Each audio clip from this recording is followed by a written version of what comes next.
Hello दोस्तों, कैसे हैं आप सब लोग। आशा करती हूँ अच्छे होंगे। हमारी आज की कहानी का नाम है आदतें।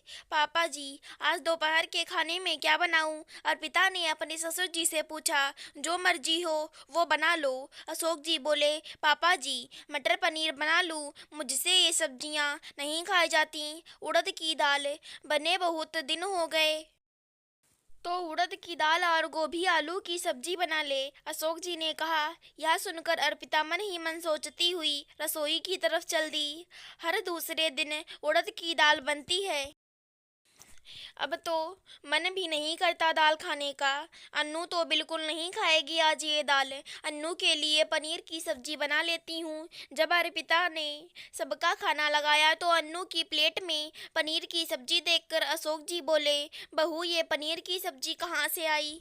पापा जी अन्नू के लिए बनाई थी। आज उसका दाल खाने का मन नहीं था। बहू तो थोड़ी सब्जी मुझे भी दे देती। मुझे पनीर की सब्जी कौन सा कड़वी लगती है। और ये बच्चों को दाल खिलाने की आदत डालो।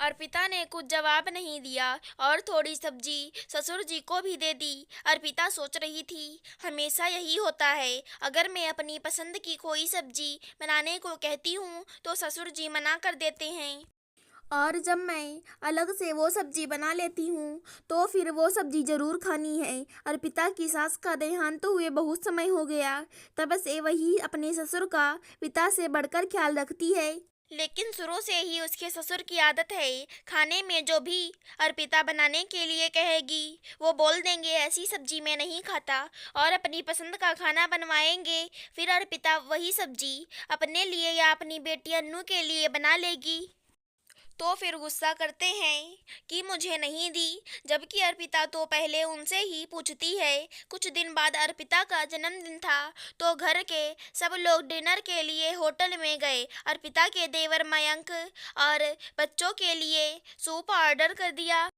ससुर जी ने सूप के लिए मना कर दिया। ये सब चोचले मुझे पसंद नहीं। जब सूप आया तो अशोक जी बोले, बहू थोड़ा सूप मुझे भी दे ही दो। अब अर्पिता क्या करती। मयंक ने अपना सूप अशोक जी को दे दिया। अर्पिता ने आंखों हुई आंखों में मयंक से कहा, मैंने पहले ही पूछा था तब मना कर दिया।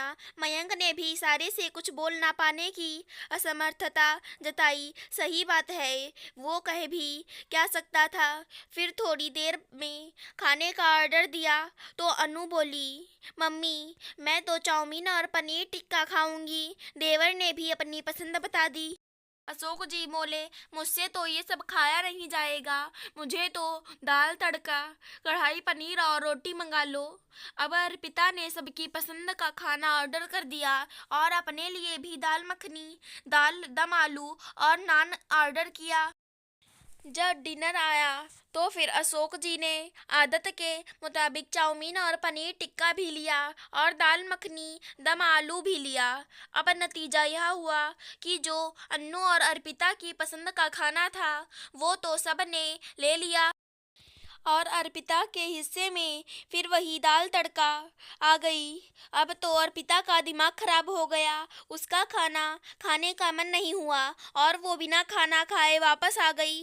घर आकर मयंक ने अशोक जी और छोटे भाई से कहा, अगर आप लोगों को वही ही खाना होता है जो अर्पिता अपने लिए या अन्नू के लिए बनाती है या ऑर्डर करती है, तो पहले ही बता दिया करो, फिर वही ऑर्डर होगा।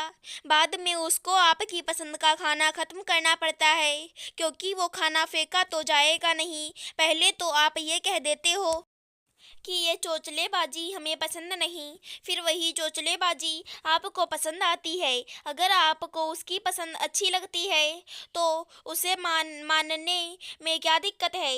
इसमें आपकी इज्जत घट तो नहीं जाएगी। अशोक जी ने मयंक की बात सुनकर मुंह बना लिया।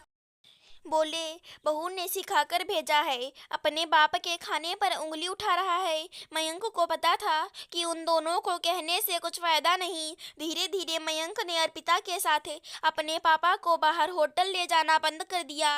घर पर भी अर्पिता अन्नू को उसकी पसंद का खाना ससुर जी के खाने से पहले या बाद में देती, क्योंकि अर्पिता को भी पता था ससुर जी अपनी आदत बदलेंगे नहीं, तो खुद का मन खराब करें या घर में कलेश करके कोई फायदा नहीं। अगर हमारी आज की कहानी पसंद आई हो तो चैनल को सब्सक्राइब करें। धन्यवाद दोस्तों।